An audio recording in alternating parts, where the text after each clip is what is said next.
গ্রীষ্মের প্রচণ্ড দাবদাহের মধ্যেও যখন দু এক পশলা বৃষ্টি শুরু হলো, জানলার ধারে বসে সেই বৃষ্টি দেখতে দেখতে ভাবছিলাম, কবিরা বুঝি একেই হঠাৎ বৃষ্টি বলেন।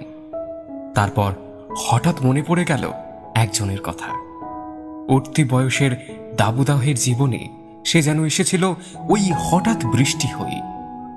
এসব ভাবতে ভাবতেই বুঝলাম, তখন যেটাকে তার ভালোবাসা বলে ভুল করেছিলাম, সেটা আসলে ছিল একটা মোহ, যার আচ্ছন্নতা এই হঠাৎ আসা বৃষ্টির মতোই ভিজিয়ে দিয়েছিল আমার জীবনটাকে।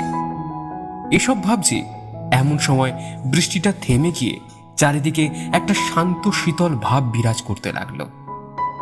মনে পড়ল, এই পরিবেশ তো আমার খুব চেনা। 20 বছর আগে সে যখন একটা ঠুনকো কারণ দেখিয়ে চলে গিয়েছিল, তখনও আমার চারপাশটা এমনই শান্ত আর শীতল হয়ে গেছিল। তখন বুঝলাম, এই হঠাৎ বৃষ্টিটা শুধু বাইরের পরিবেশে নয়, আমাদের জীবনেও সমানভাবে প্রাসঙ্গিক।